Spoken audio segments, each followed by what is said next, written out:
¿Sí? ¿De qué edades son sus hijos aproximadamente? 3 y 4 años. Muy bien. Hay alguna información que a mí me interesa que ustedes vean, la tengo aquí en el USB, pero vamos repasando algunas cositas que ustedes deberían tener claras. ¿Cuánto tiempo dura la crianza de un hijo? Toda la vida. Repito, ¿cuánto tiempo dura la crianza de un hijo?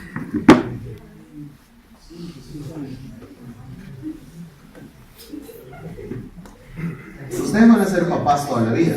5 años. Pero la crianza. 5 años.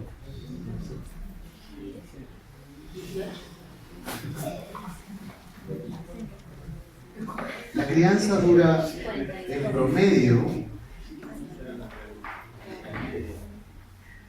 promedio la crianza dura de 16 a 17 años. ¿Sí? Promedio. 16 a 17 años. Y tiene etapas.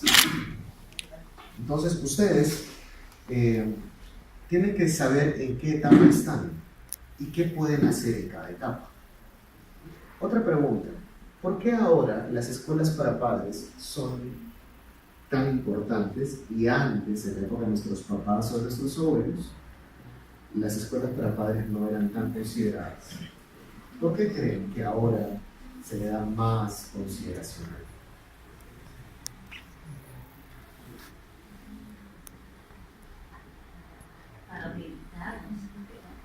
Porque yo creo que ahora lo han, a mi punto de vista, ¿no? Ahora lo han más que nada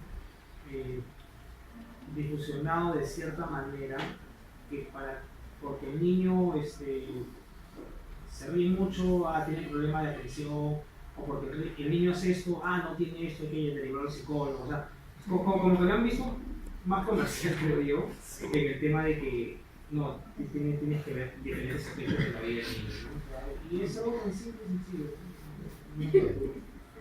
Yo creo que quizás antes había mayor dedicación con los padres también. Ahora como el tema laboral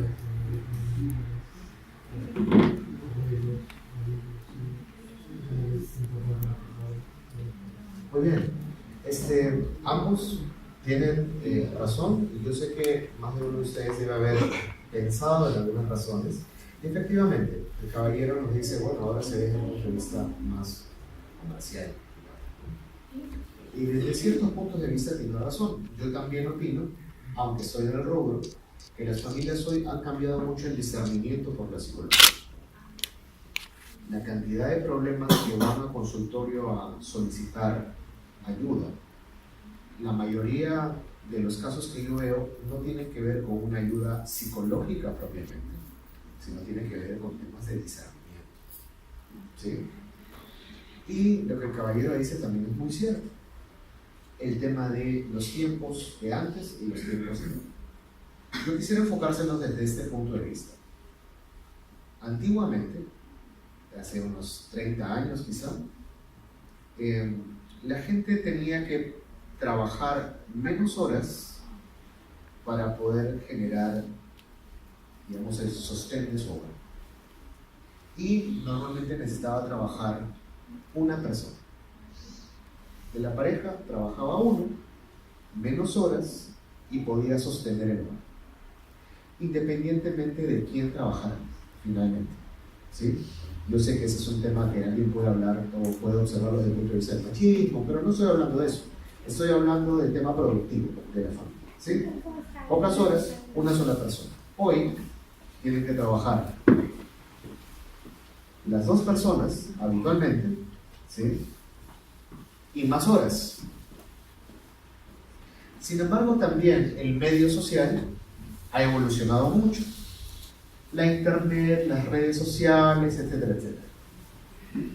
La idea es, ahora hay más influencia marketera, descontrolada y comercial externa, y los papás tenemos menos tiempo que dedicarle a nuestros hijos.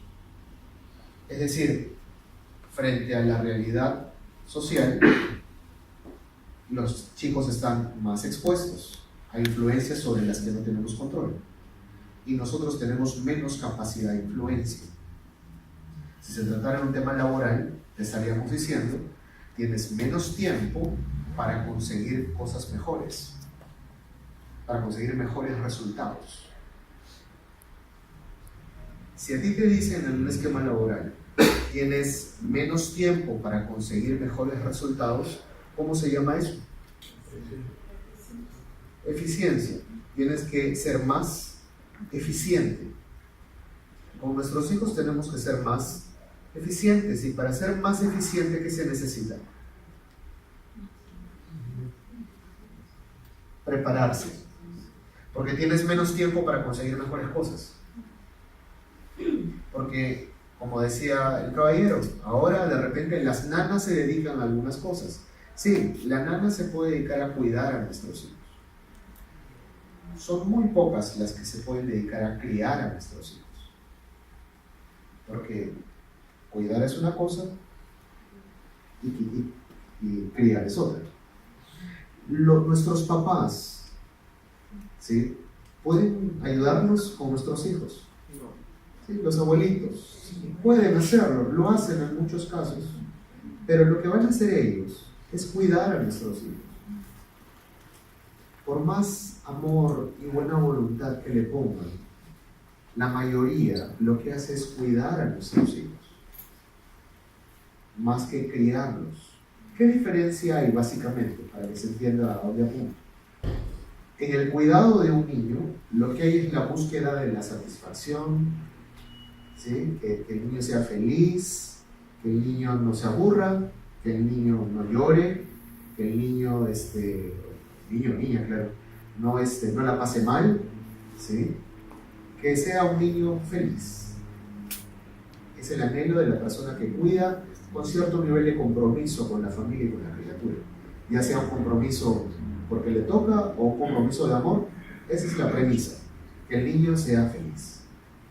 El que cría, la felicidad del niño es algo que busca a mediano y largo plazo, porque sabe que en el hoy, en el corto plazo, queremos que nuestro hijo esté bien, pero nos damos cuenta que la formación no es precisamente tan grata, ni para los niños, ni para nosotros. Criar un hijo y que sea fácil y que el niño sea muy feliz hace que sospechemos que algo no estamos haciendo bien. Porque la crianza efectiva normalmente trae complicaciones. Al niño no le agrada, y a los papás obviamente tampoco nos agradan las reacciones de la criatura. Eso es común, eso es normal, ¿sí? Entonces, dentro de las cosas que vamos a ver ahora, me han encargado que veamos el tema de la autonomía. Hay varios temas que me gustaría ver con ustedes. Espero que en el tiempo, en el colegio, podamos trabajar más con ustedes. ¿Han tenido alguno de ustedes ya escuela conmigo antes? Sí, ¿verdad? Al quien no me subo flores. Pero los que ya han tenido escuela conmigo se han dado cuenta que hay bastantes temas que ver. Y ahora vamos a ver el tema de la autonomía. ¿Sí? Repitan conmigo: independencia. Independencia. Bueno, mi hijo tiene que ser independiente, autónomo, tengo que criarlo para eso. Hay algunos errores de concepto ahí.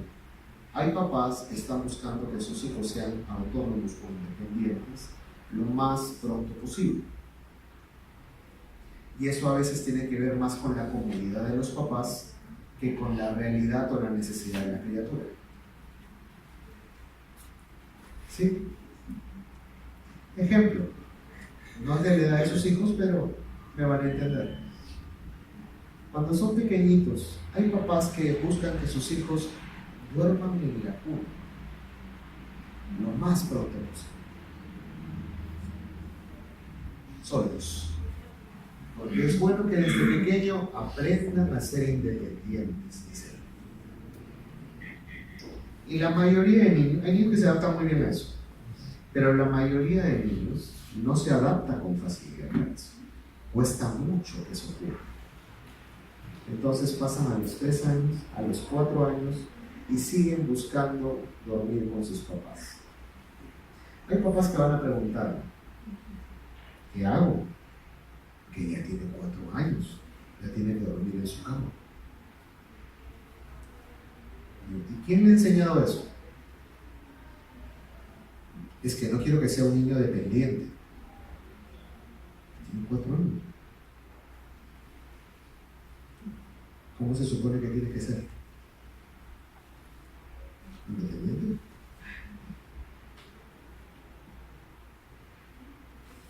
Me dice, pero ¿qué? ¿No está mal? No. Hay algo que no debemos olvidar nunca en la crianza en especial. Nunca debemos olvidar. Quiero que ustedes se lo graben hoy día. Nosotros, al final de todo, somos seres vivos, somos seres humanos, somos una especie, pertenecemos al reino animal. No nos podemos olvidar que somos parte de eso. Y nuestros hijos, físicamente, en ese campo que les estoy contando, necesitan tu calor, necesitan tu olor, necesitan tu compañía, necesitan tu energía, necesitan escuchar hasta cierta edad aún tu respiración, necesitan sentir el apego tuyo, no solamente de uno, en la medida de lo posible, de los dos. ¿Por qué creen que a los niños en general les gusta meterse en medio? Ese es su instinto. Eso no es capricho del niño. Es su instinto. Piden eso, sienten que su cuerpo les pide eso. Y eso deja lastres psicológicos en nosotros. Yo no sé si ustedes en algún momento habrán probado la sensación de qué se siente echarse en la cama de nuestros papás. Ahora ya de adultos.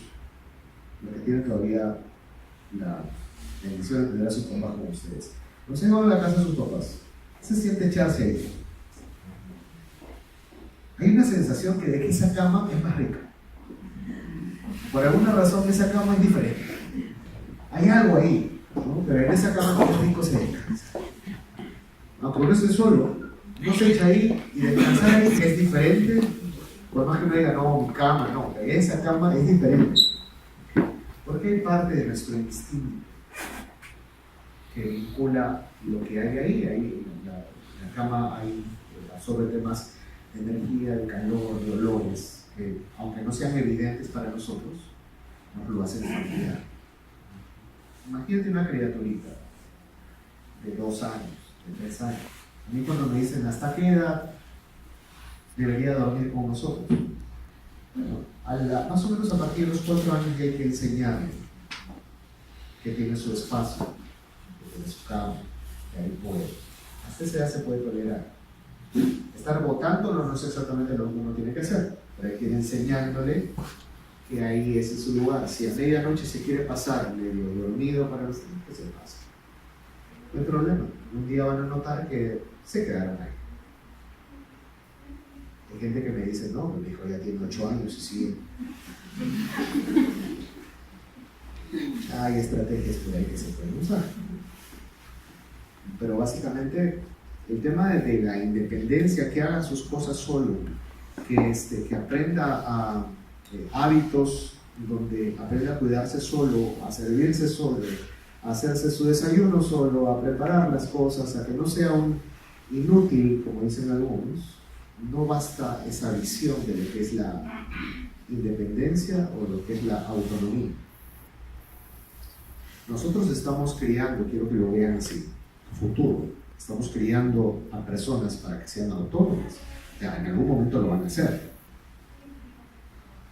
El tema es la calidad de la autonomía. Una cosa es ser autónomo, eficiente, y otra cosa es ser autónomo, disculpen el término, torpe. Y hay gente que cuando entra a la autonomía de verdad, aprende estrellándose, aprende a golpes, aprende a patadas, aprende con dolor. ¿Sí? Muchos de nosotros hemos salido a la vida autónoma y por más bien preparados que hayamos estado en el campo intelectual, porque nos dieron la oportunidad de educarnos en la vida personal, como nos ha costado.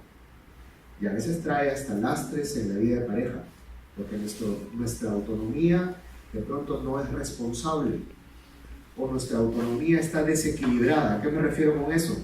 Esos papás que crían a sus hijos diciéndoles que tú eres, o tú tienes que hacer las cosas bien para ti, por ti, y tú tienes que estudiar para ti, porque para que tú seas, para que tú alcances, para que tú logres, para que tú consigas. Y ese mensaje donde mi progreso tiene que ver conmigo y es para mí. Ese mensaje genera una autonomía distorsionada. Porque en la vida real, eso no es así. Ustedes cuando quieren progresar, ¿para quién progresan?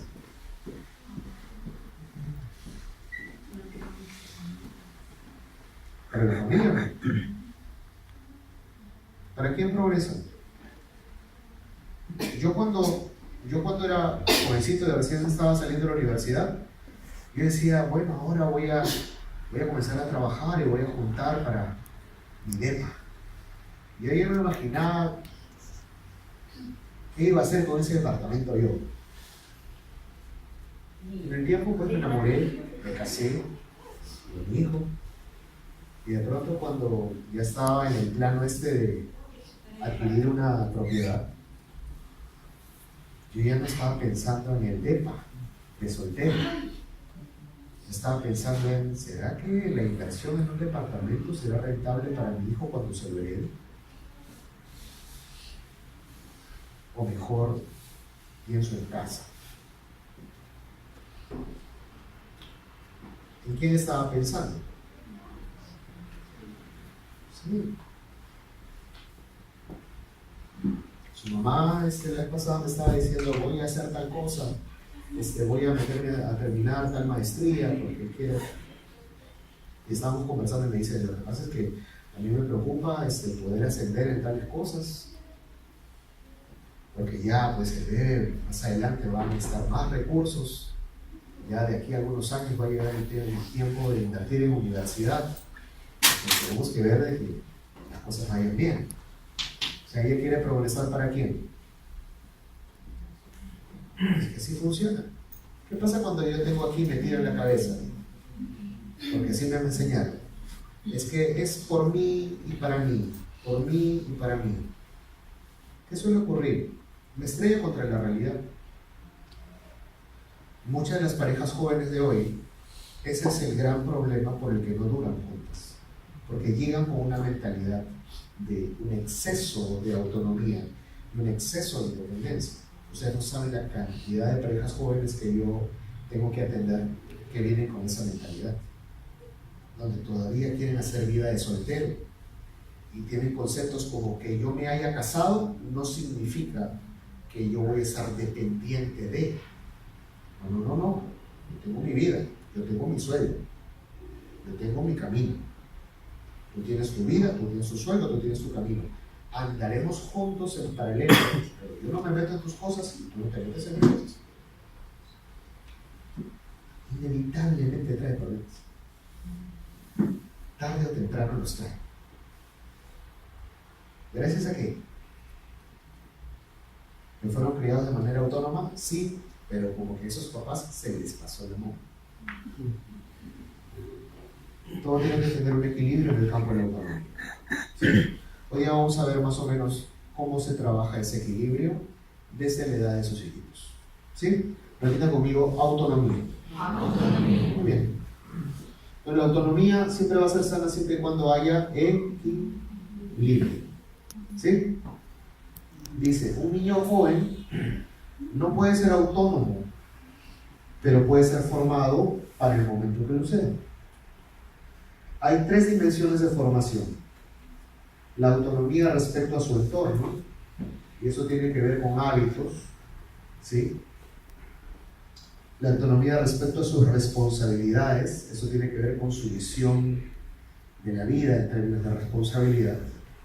Y la autonomía respecto a sus sentimientos, que tiene que ver con que tiene que aprender a manejar sus propias emociones. Eso es lo que ahora llaman la famosa inteligencia emocional. ¿En qué etapa se desarrolla la inteligencia emocional con mayor fuerza, con mayor base? Precisamente en esta etapa de sus hijos, hasta aproximadamente los 8 años. Hasta los 8 años se establece la base de la inteligencia o del desarrollo emocional. De los 8 años para arriba ya se está haciendo la construcción sobre la base. Hay todo un tema que más tarde vamos a ver, pero esa es toda una escuela para padres solo para lo que es el desarrollo emocional en la infancia. Pero ahora vamos a ver el tema de autonomía. Entonces, ¿cuáles son los 3 campos? Tengo que darle autonomía respecto a su entorno. ¿Eso qué cosa tiene que ver? Hábitos. ¿Sí? Repite conmigo, hábitos. ¿Cuáles son los hábitos que le hacen tus hijos para que aprendan a ser autónomos? Que aprendan a vestirse solos, a asearse solos, que escojan su ropa para que se van a vestir. Pero hay algunos de esos hábitos de autonomía que están vinculados a lo que son los estímulos naturales. ¿Sí? Ojo, ustedes tienen a sus hijos en el inicial. El inicial genera un aprendizaje artificial, no es un aprendizaje natural. Lo mejor que le puede pasar a sus hijos es que el porcentaje del aprendizaje natural sea mayor que el aprendizaje artificial. ¿Qué quiero decir? Si vamos, por ejemplo, al mercado y a mi hijo quiero estimularlo en términos de aprendizaje, de repente vamos a comprar limones. Entonces yo le digo a mi hijo, pon en esta bolsa 10 limones, que sean los más grandes y que sean los más verdes. ¿A la edad de mi hijo lo puede hacer? Ahora yo le puedo decir también, quiero que pongas 10 limones, 10 grandes y 5 medianos. Que ponga, perdón, 15 limones, 10 grandes y 5 medianos. Los grandes que sean verdes y los medianos que sean más amarillitos.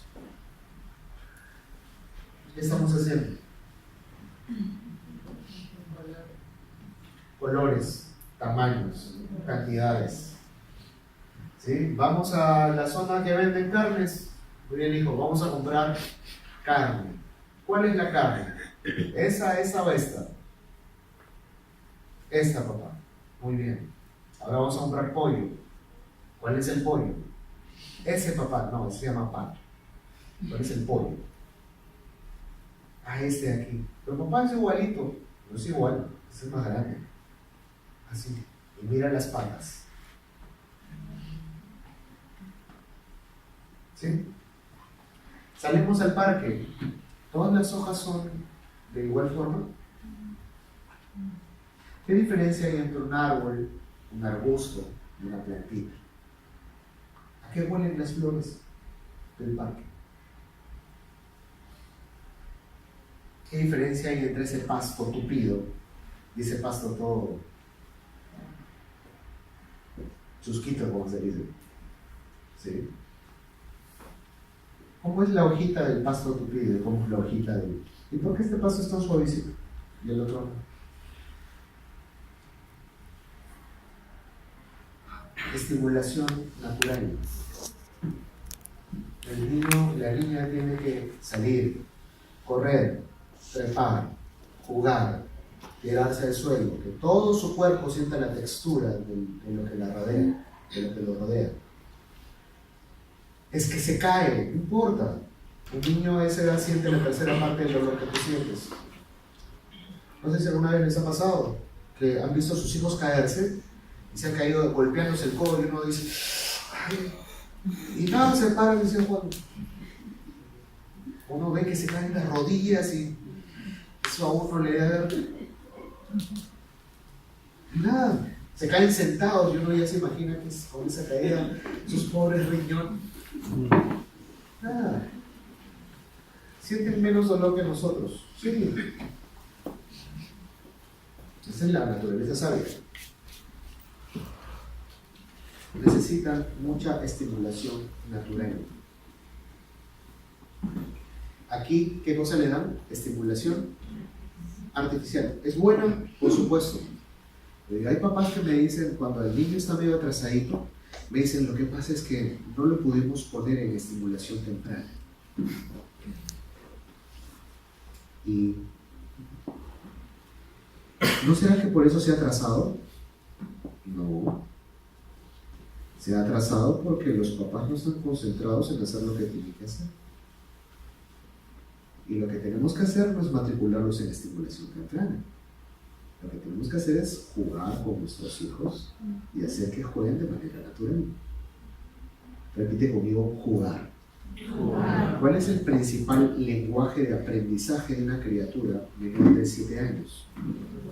Jugar. Casi todo lo aprenden jugando. Sus mejores aprendizajes son jugando. Así que si tú eres de los papás que dicen, este niño todo el día quiere jugar, todo lo ve jugar, no se cansa, pero es que ese es su principal lenguaje de aprendizaje. Y un niño de esta edad aprende las 24 horas. Ah, no, pero ¿y cuando duerme? También. Pero cuando duerme, ¿ustedes se han dado cuenta que los niños sueñan? Nosotros ya como que no soñamos mucho, ¿verdad? Y si sueñas es porque te pasó algo, porque recordaste algo o porque tuviste una pesadilla. Pero los niños sueñan siempre. ¿Por qué sueñan? Porque su subconsciente está trabajando. Como su cerebro aún es pequeñito y tiene que procesar casi toda la información que nosotros también procesamos, la criatura necesita procesar la información mientras duerme. Así que mientras duerme también está aprendiendo. Todo el día aprende. Ahora tú decides qué cantidad de tiempo está expuesto a qué estímulos. Porque si todo el día aprende y aquí está 6 horas y en la casa está 2 horas frente al televisor y 2 horas frente a la tablet, está aprendiendo solo de manera, en la tarde, audiovisual, y al resto de su cuerpo. Un niño aprende también con todo su cuerpo. Estás limitando su capacidad de aprendizaje. Repite conmigo, jugar. ¿Quieres enseñarle cosas a tus hijos? ¿Cuál es la mejor manera de enseñarles las cosas? Jugando. Lo que quieras, ¿eh? Yo tengo un hijo en edad preescolar. Quería que cuando tuviera 3 años aprendiera a ser ordenado con sus juguetes. Un día estábamos saliendo en la noche a hacer unas compras y justo estaba pasando el camión de la basura. Y los señores del camión de la basura sacan un saco y como que lo ponen así, un saco grande lo ponen y pusieron unas bolsas ahí encima, levantaron el saco. Yo vi eso y le digo, hijo, ¿has visto lo que hacen? Y me dice, sí papá, ¿por qué lo hacen así? Digo, porque es más rápido. En vez de estar llevando bolsa por bolsa, todas las ponen ahí y llevan todo junto. Me dice, son bien inteligentes. Le digo, así vamos a borrar tus juguetes. Y se ríe. Ya cuando estuvimos en casa, se puso a jugar en un momento, y en un momento dejó todo regado, porque tenía su cuarto de juegos, y vacía todo. Tiene un baúl. Y le digo, ya hijo, ¿terminaste? Vamos a ordenar, por favor. No, papá, es que me da flor. Vamos a jugar a los recolectores de basura. Y yo me había conseguido un saco. Mira lo que conseguí. Como recolectores de basura. Exactamente. Eso. Ahí encima. Y él tocaba la campanita. Y pusimos toda la basura. Su mamá renegando conmigo porque me decía, ¿qué le estás enseñando? Me dice, en el colegio le han preguntado qué cosa quiere ser de grande, dice que recolector de basura. ¿Qué crees? ¿Ya cambiaré de opinión? Un día vio el señor de los emolientes así, mezclando el emoliente. Y quiere ser emoliente. Y después otro día vio al veterinario cuidar al perrito, curar al perrito, vendarle la patita y quería ser veterinario. Nos vinimos aquí a San Miguel a ver a sus abuelos y vio que su mamá le pagó con bastantes moneditas de sencillo al señor de la moto porque teníamos que ir a ese otro lado y el carro de museo, así que una moto, y vio que le dio bastante y dice, los señores de la moto ganan bastante bien, quiero ser mototaxista. ¿Qué ser mototaxista? Y hace unos días falleció una persona cerca de donde yo vivo y me preguntó qué eran esas flores y le expliqué el tema de que la gente, todos nos vamos en algún momento donde Dios, etc. Me dijo, y todas las personas van donde Dios. Ponerme a explicarle algunas cosas. Sí, hijito, cuando nos morimos, todos vamos donde Dios. Dice, ¿y Dios nunca se muere? No. Dice, ya no quiero ser mototaxista, cuando quiera grande quiero ser Dios. Bueno, eso está difícil, hijo, pero échale ganas. Repite conmigo, jugar. Cualquier cosa que quieras enseñarle, ordenar, comer, prestar atención, concentrarse, implica juegos. Hay 3 tipos de juegos. ¿Sí? Primer juego, juego de dispersión, libre. En el colegio, recreo, ¿verdad? Libre. Que juegue lo que quiera, donde quiera, como quiera. Obviamente hay que monitorizar, pero es libre. Luego están los juegos de concentración. Ahí sí hay reglas. Hacer el rompecabezas, resolver el laberinto, pintar, ponernos a jugar. A la edad de sus hijos ya pueden jugar cartas sus hijos. Jugar cartas, ahí aprenden a contar porque las cartas tienen una cantidad de elementos y uno puede contar los elementos. Pueden aprender a sumar. Mi hijo aprendió a sumar a los 4 años con cartas. ¿Sí? Yo le decía, muy bien, ¿aquí cuántas hay? Le contaba, 1, 2, 4. ¿Y aquí cuántas hay? 3. ¿Cuántas 4 más 3? 7. Muy bien. Y de tanto repetirlo, de tanto jugar eso, pues le decía, hijo, ¿y cuántas 4 más 3? 7. Ahí aprendió, tiene 5 años. Jugando. ¿Sí? No es que la hora es la tarea. Siéntate. Y mientras no termines la tarea, no juegas.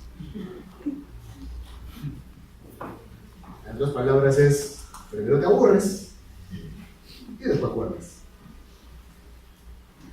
Una vez una señora me llegó mío, me decía, 5 años, va a cumplir 6 ya, me dice. No quiere hacer la tarea, qué difícil es para que esté la tarea.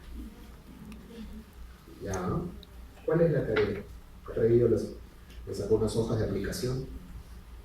Había que pasar todo lo que eran las prácticas para que su mano ya se adiestre para la escritura.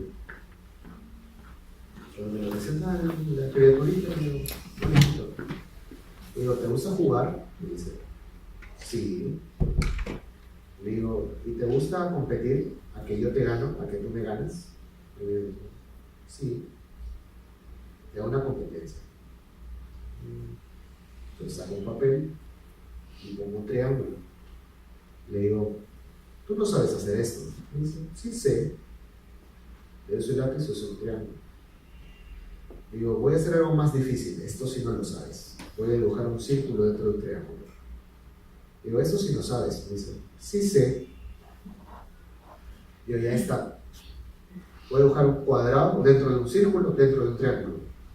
Esta sí, yo te gano. Me dice, yo puedo hacer algo más difícil.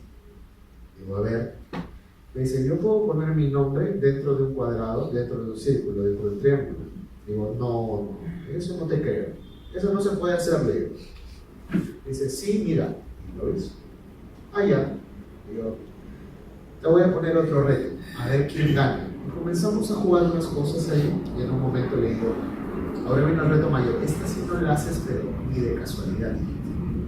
Aquí yo sí te gano. Me dice, yo le voy a ganar. Y saqué la hoja de aplicación.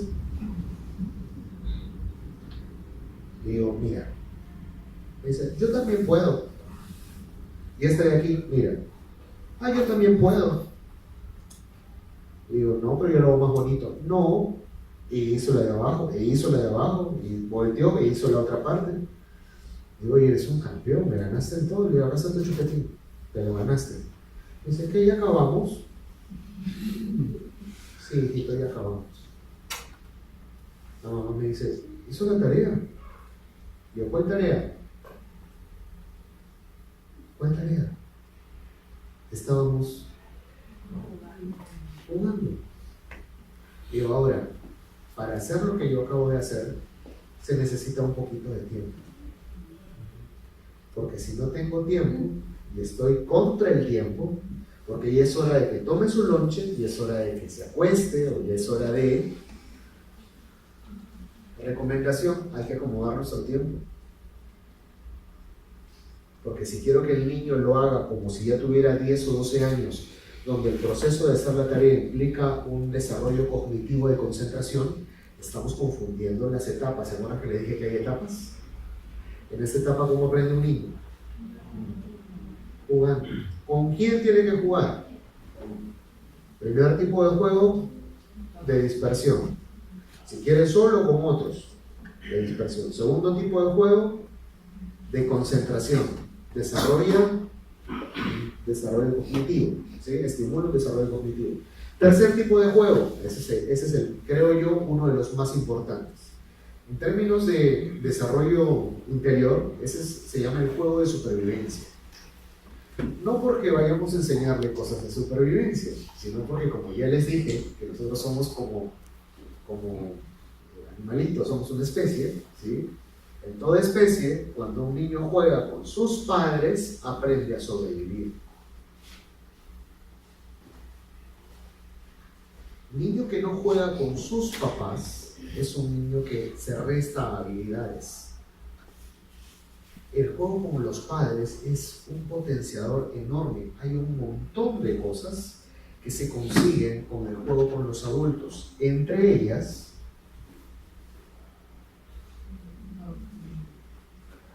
¿sí? Cuando estamos hablando, por ejemplo, de sus emociones, sus sentimientos, una de las cosas que nosotros necesitamos para eso es que sean niños seguros, que se sientan seguros. Y hay muchas cosas que los niños aprenden en el juego con sus padres que los hacen sentirse seguros. Ejemplo, una cosa importantísima que aprende un niño al jugar con sus padres es el control, el dominio de su cuerpo y de su fuerza. ¿Sí? Repite conmigo, autocontrol. Autocontrol. Si alguno de ustedes de casualidad tiene un hijito así medio tosco, ¿sí? La mejor recomendación, especialmente si el papá está presente, mejor si es papá, tiene un hijito tosco, juega las peleitas con él. Yo sé que alguien puede decir, pero si es tosco y juega las peleitas con él, pues se va a poner peor, ¿no?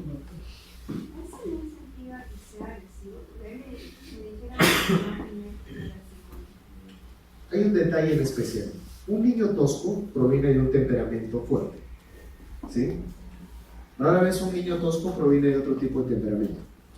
Suelen ser, los niños toscos suelen tener temperamentos fuertes. El problema del temperamento fuerte es un problema de autocontrol de energía, en su intensidad emocional y en su cuerpo cuando son niños. ¿Cómo le enseño a un niño a controlar su cuerpo? No estoy diciendo a cohibir su cuerpo, a controlar su cuerpo y su fuerza. Tiene que practicar. ¿Sí? ¿Qué pasa cuando ese niño juega con otro niño? No mide su fuerza. ¿Qué cosa es ser tonto? No medir su fuerza, no medir su ímpetu, no medir su impulso. ¿Cómo hago para que aprenda a medir el impulso, a medir la fuerza, a medir el ímpetu? ¿Cómo hago? Es un tema físico. Tiene que practicar. ¿Con quién va a practicar? Con otros niños. ¿Con quién puede practicar eso? Yo les acabo de contar, yo tengo un hijo, es un niño temperamental. ¿Sí? Ni bien a la semana que entró al inicial ya me estaban llamando para decirme que ella había empujado, que ella había golpeado, ¿sí? Ya varias personas le habían hablado ahí en el inicial, pero se dieron cuenta que continúa con la tosquedad, que no es agresión, es tosquedad. Entonces hablaron conmigo. ¿Cuánto me demoró sacarle la tosquedad encima? Más o menos unos 15 días. ¿Qué cosa hicimos? Yo sabía que era temperamental, pero era la primera vez que la experimentaba. el entorno social de un aula de niños de su edad. ¿Qué cosa hicimos? Comenzamos a jugar a las peleitas. Se le pasaba la mano, obviamente, a él. Le daba un golpe y yo me ponía en un plan molesto y decía, hijo, eso me ha dolido. ¿Cómo vas a golpear así? Estamos jugando. Ay, papá, lo siento. Mide tu fuerza. Así, mira. Y yo le hacía el golpe como si él, ¿sí? ¿Sí? ¿Te duele? No, papá. Despacio, hijo. Que no duele. Ya, papá. Jugaba y él hacía así despacito y de repente, ¡plá! Decía, oye, ya. Papá, lo siento, lo siento. Tú me vuelves a hacer doler y ya no juego contigo, me molesto. Ya, papá, ya, papá. Ya, hay que poner las máscaras de los Avengers y jugar, pues, ¿no? Nos poníamos las máscaras y él hacía todo su esfuerzo pero al ratito, ¡plum!, otra vez. No, ya no quiero jugar, ya no quiero jugar. Y al otro día yo llegaba, papá, hay que jugar a los Avengers. Ya, pero, despacio. Ya, papá. Y jugábamos, y hasta que en los días de pronto ya no se le pasaba la mano. Y en el colegio la maestra me dijo, ¿qué cosa hizo? Me dice, sí, ahora juega, pero ya no. Me dice, no le habrá pegado. No. Porque, miren, es un tema lógico. Si estamos hablando de ímpetu físico, necesito que lo controle. No se lo va a sacar de encima. Necesito que lo controle. La única manera de controlarlo es practicando, haciendo que su cuerpo aprenda a controlar su fuerza. ¿Con quién va a practicar? Con los papás. Es parte de ese aprendizaje. ¿Sí?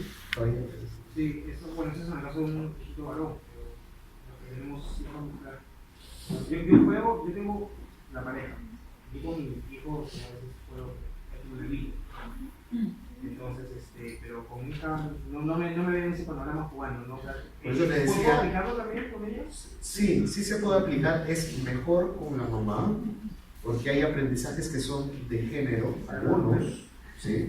Hay gente que ahora no sé por qué le tiene tanto miedo a esa palabra. ¿Sí? Entonces, hay diferencias de género. ¿Sí? Y hay aprendizajes mucho más eficientes por género. ¿Sí? Entonces, un ratito, el caballero. En mi caso también tenemos una hija y un más pequeñito que es ahora sí. Y lógicamente ustedes se acuerdan de mi hija, era, ¿no? Ahora hay un colegio que está bastante bajado, era bien cosa. Entonces, yo no sabía, me sorprende bastante lo que acabas de decir con respecto a parar el periodista. Inconscientemente lo he hecho con mi hija en la casa, y hemos jugado, y sí, ella golpeaba y lo hacía bien fuerte. Entonces, pero no sabía que estaba bien, pero yo le decía muy fuerte, no jugamos, no, jugábamos, y ella se le bajó así, creo yo que así, sin saberlo, pero se le ha bajado bastante Ahora, la ventaja con las niñas toscas, no en todas funcionan, pero la ventaja con las niñas toscas es que en el mundo, digamos, de niños, casi sin importar la edad, cuando una niña es tosca, las demás niñas se lo hacen sentir. ¿Sí? En el campo de los varoncitos, los niños tienden a ser más respondones, las niñas un poco menos. Entonces, las niñas toscas a veces cuando ya entran en el campo social, los niños, tienden a restringirse por un tiempo por lo menos, porque las demás niñas las rechazan. En el campo de los niños no suele ser tanto así. Pero igual el hecho que sirve, el hecho de jugar, ¿sí? Decía, el juego con los adultos, por ejemplo, enseña eso. El juego con los adultos enseña, cuando hacemos los juegos de concentración, le enseña a los chicos a cómo reaccionar frente a las circunstancias. Si yo tengo un niño de esos picones, que no toleran perder, que cuando pierden, ¿sí?, que también son los temperamentales, hay que enseñarle cómo se reaccione. La mejor manera es que cuando estoy jugando, de alguna manera lo medio remedio. Pero no en el sentido de burlarme de él, sino en el sentido de que vea cómo se reacciona en general.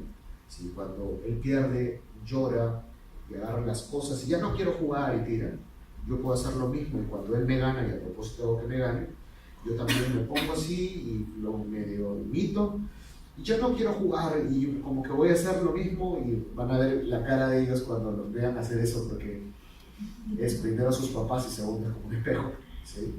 Y de pronto ustedes reaccionan y dicen, no, mejor respiro, a ver, hay que jugar hoy, y ahora sí queda. Cuando los ven reaccionar igual, ese es un punto de conexión, ¿sí? Y cuando ustedes retoman la reacción positiva, ese es un punto de aprendizaje. Pero ¿qué estamos haciendo? Estamos jugando. ¿Con quién más va a aprender eso?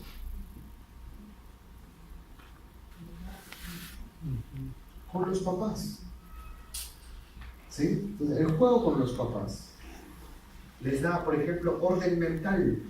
Ejemplo, no sé si ustedes habrán jugado en algún momento con sus hijos, los que tienen hijos varones, con los carritos, y los que tienen hijas, con las muñecas o con esas cositas.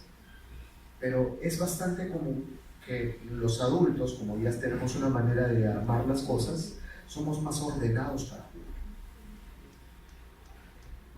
Entonces, el niño está jugando con los carritos y de repente va a agarrar así, y el papá normalmente dice, no, pues no, así no, pues hijo, ese es lo ponerlo acá, ese es lo ponerlo acá, y esto lo ponemos así, y mira, y así sale mejor.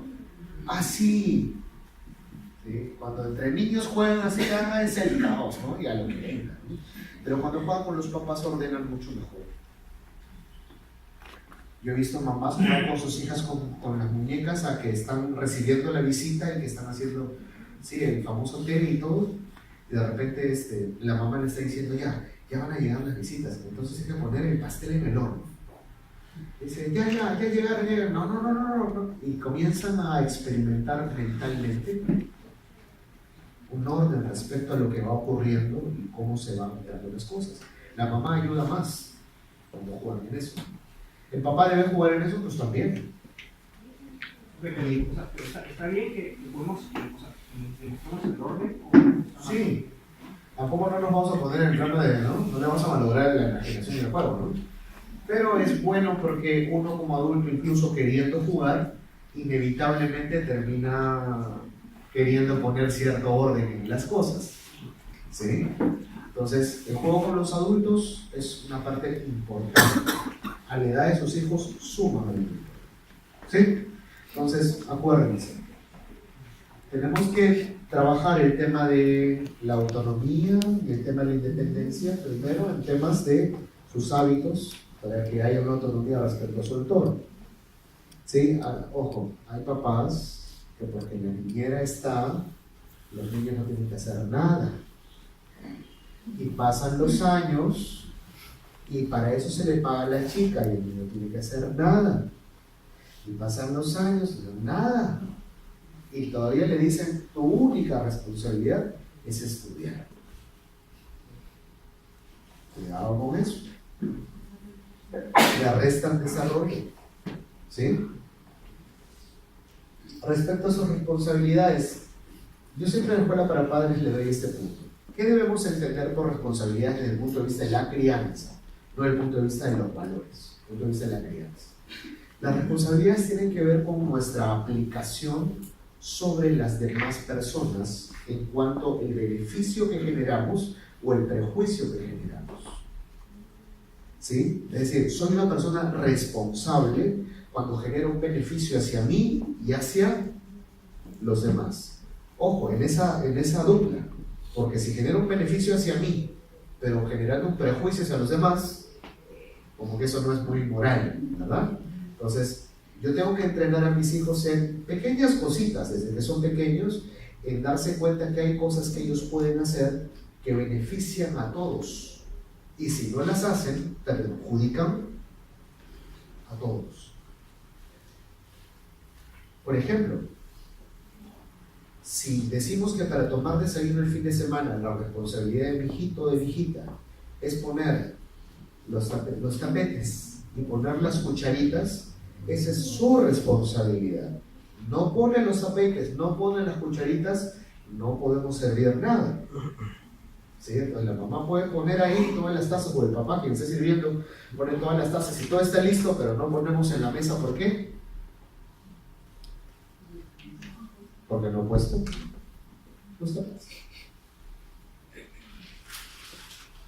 Entonces el niño va identificando mentalmente que si no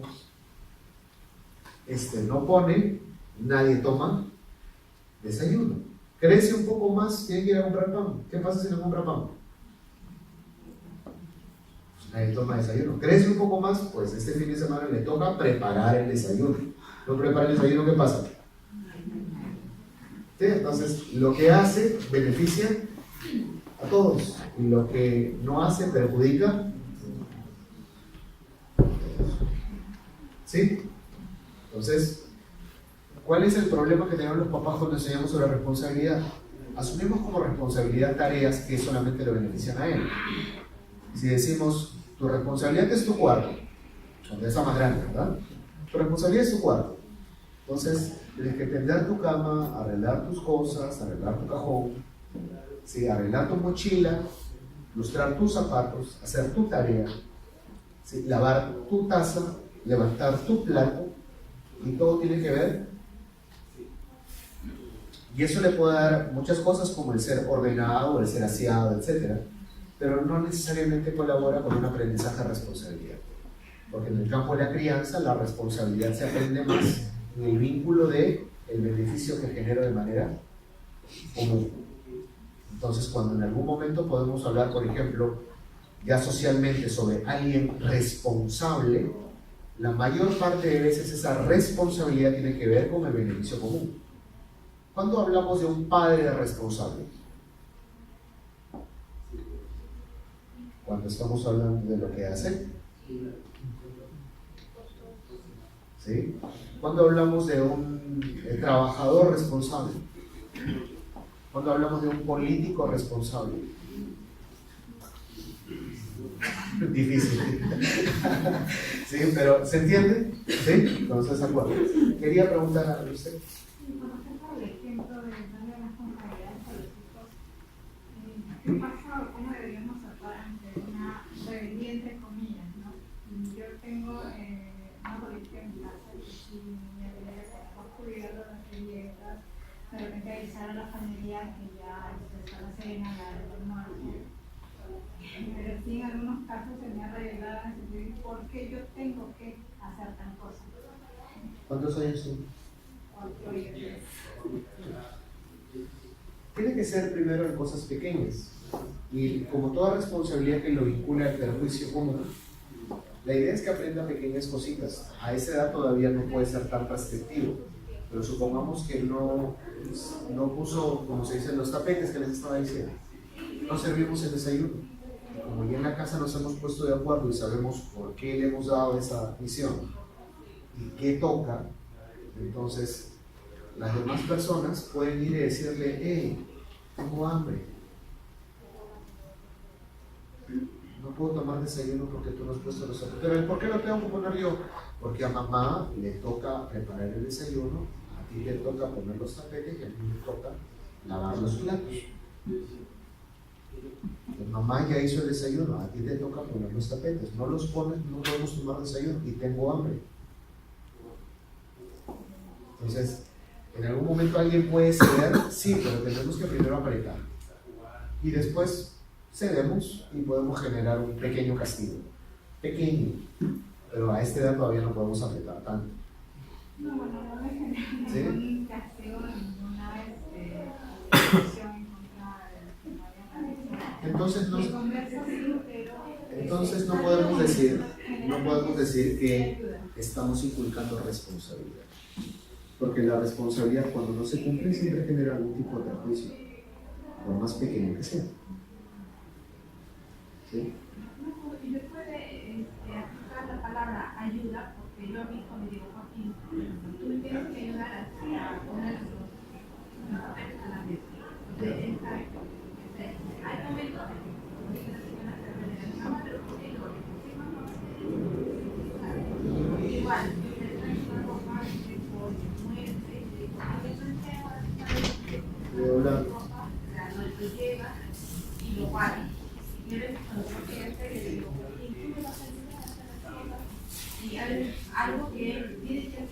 mamá, pero tú me tienes que ayudar. A ver, para dejarlo un poco claro ahí, cuando le pedimos a nuestros hijos ayuda significa que yo estoy haciendo algo y él está a mi lado ayudando. Eso se concibe como ayuda. Fuera de ese esquema, es mejor utilizar la palabra responsabilidad o encargo. ¿Sí? O ya igual son muy pequeños para profundizar sobre esa palabra. Pero es ir dando el hábito. Pero igual también es bueno darle buenos hábitos respecto a la carga significativa de las palabras. Entonces yo le digo, tú me vas a ayudar, es porque yo estoy haciendo algo y él me está ayudando en ese algo. ¿Sí? Por ejemplo, en casa a mí me gusta cocinar. Y hay días que de pronto yo le digo en casa, bueno, hoy día vamos a hacer pan. Yo comienzo a hacer la masa, me dice, papá, ¿te ayudo? Sí, ¿no? Entonces ya trae su banquita, se para sobre la banquita, sobre eso, y yo le doy un pedazo de masa y él también está amasando. ¿Sí? Pero la otra parte es, por ejemplo, cuando sus medias él ya las sabe hacer bolita, ¿sí? Entonces su mamá le dice, bueno, ahora te toca a ti, es tu responsabilidad doblar tus medias y las bajas. Por el hábito que se le ha dado, ella lo hace. ¿Qué pasa si no lo hace? Mientras no termine, no puede hacer nada más. Por lo menos ese es el hábito que hay ahí. Hay una indicación, mientras no lo haga, no puede hacer otra cosa. ¿Por qué? Porque él no tiene la facultad, por ejemplo, de ir y prender la televisión. No puede hacerlo si no pidió permiso. Y ya se le habituó. No puede prender la radio si no pidió permiso. Ya se le habituó. Miren, suena exagerado, pero él no puede coger una fruta si no pidió permiso. Yo sé que hay gente que puede decir, oye, pero no le vamos a mezquinar a una criatura un plátano, ¿no? No le estoy mezquinando nada, eso es para él. Para él se compró. Pero yo quiero que se acostumbre al orden y la jerarquía. Entonces, que pida permiso es una herramienta. No es una mezquindad, es una herramienta que le enseña algo. Ahora, si me tiene que rogar para poner el plátano, claro que es una mezquindad, ¿verdad? Pero el que pida permiso es una herramienta, ¿sí? Hay cosas que se le puede negar y hay cosas que no, pero igual tiene que pedir autorizaciones. Eso ayuda mucho y va a ayudar mucho si lo practican así, sobre todo cuando sus hijos sean adolescentes. Ahorita vamos a ver una lista pequeñita.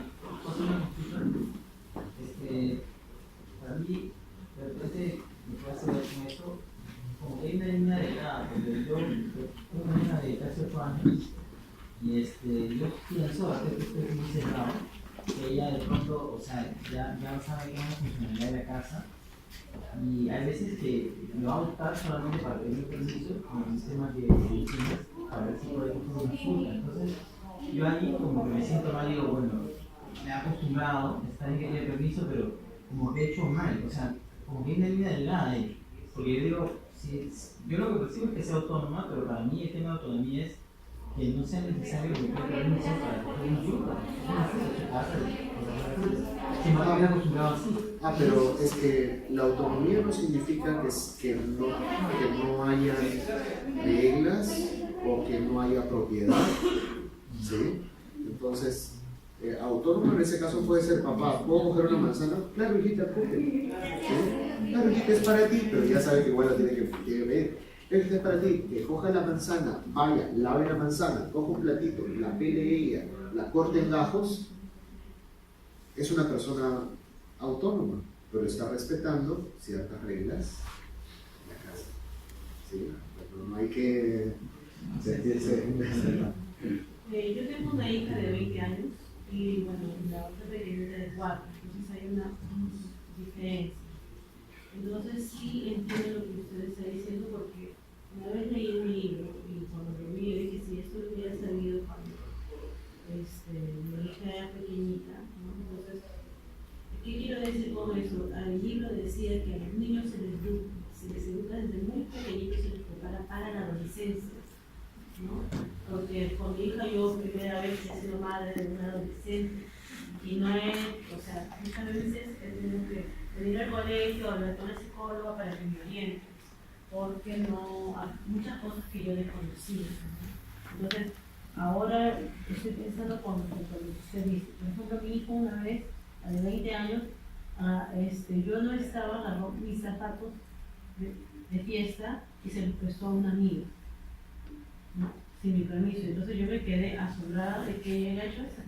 Entonces sí entiendo lo que usted está diciendo con respecto a que desde pequeñito enseñamos pequeñas pautas, con pequeñas cosas amoldado a su edad, y luego como que van creciendo, conforme van evolucionando, entonces para que entiendan desde muy pequeño, ¿no?, lo que son las normas, el respeto, las pautas, lo que no pueden pasar, ¿no? Muy bien. Lo que la señora decía es muy importante, ¿no? Nosotros tenemos que tener claro que en este momento estamos formando a nuestros hijos para la adolescencia, porque es una etapa compleja, ¿sí? Entonces debemos marcar bases para la adolescencia. Y segundo, el tema que ella también nos compartía respecto a el sentido de la propiedad, ¿sí? Es algo que desde pequeños se les debe ir marcando. Ahorita vamos a ver ese tema, miren, rápidamente. Ya me pusieron hojita de pautas, ¿no? ¿Qué áreas conceptuales desarrollan una autonomía correcta? ¿Se acuerdan? Correcto significa equilibrado, ¿sí? ¿Qué áreas conceptuales? Primero, la familia es lo más importante. Eso a mis hijos les tienen que quedar bien, la familia es lo más importante. Eso es desarrollo de identidad. Para los que trabajan en empresas, siempre se van a dar cuenta que la empresa trabaja mucho el tema de identidad. ¿Por qué para las empresas es tan importante la identidad? Porque para toda organización la identidad asegura fidelidad, la identidad asegura el mejor esquema de valores, la identidad asegura productividad sin necesidad de tanta presión. Todo eso se genera a través de la identidad. En la casa, en el hogar, hace años la familia antigua pues trabajaba muy bien la identidad. Cuando hablaban de hay que respetar el apellido. ¿Se acuerdan de eso? Sí, hay que no deshonres nuestro apellido. ¿Sí? Ahora suena eso pues a lo que ellos dicen desde pequeñitos, tienen que entender que su palabra tiene valor. ¿Sí? Y a partir de cierta edad, sobre todo a partir de los 8 o 10 años, el que no respeten su propia palabra es sancionado. ¿Sí? Entonces, tienen que aprender que si ellos dicen algo, eso debe ser. Y los papás obviamente tenemos que ser modelo de eso. ¿Sí? Número 3, el respeto por el prójimo. También, siempre yo sé que lo hacen, el enseñarles a respetar a los demás, pero es muy importante enseñarles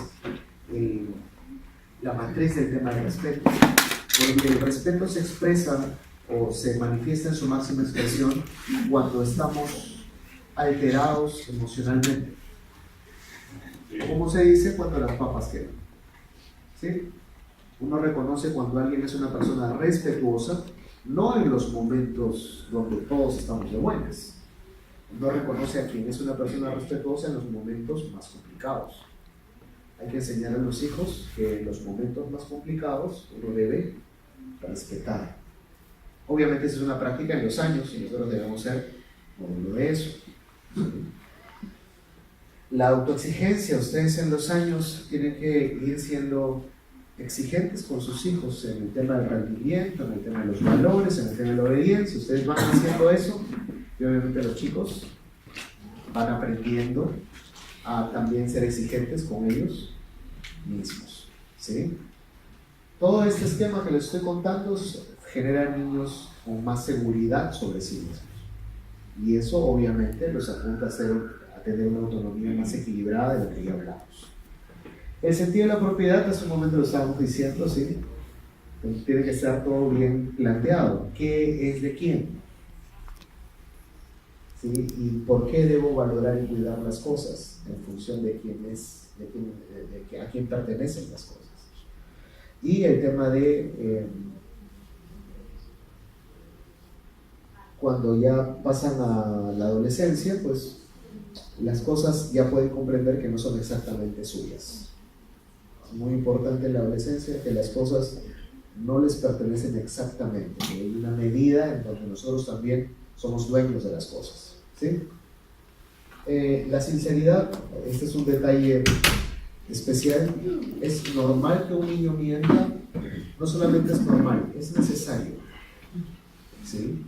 La mentira es la expresión de la evolución mental, de la evolución cognitiva de la comunicación. Esos papás que dicen, mi hijo no miente, es imposible que un niño mienta. Es posible que mi hijo mienta. No sabemos, estamos hablando en función de nuestras expectativas morales de nuestro hijo.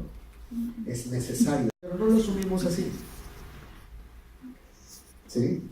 Entonces, le tengo que enseñar poco a poco y con paciencia que la mentira no es buena, pero tengo que asumir que es normal que un niño tienda a la mentira. ¿Sí? En la adolescencia se agudiza muchísimo personas. ¿Por qué? Porque quieren ser libres y la mentira es una manera de evadir, digamos,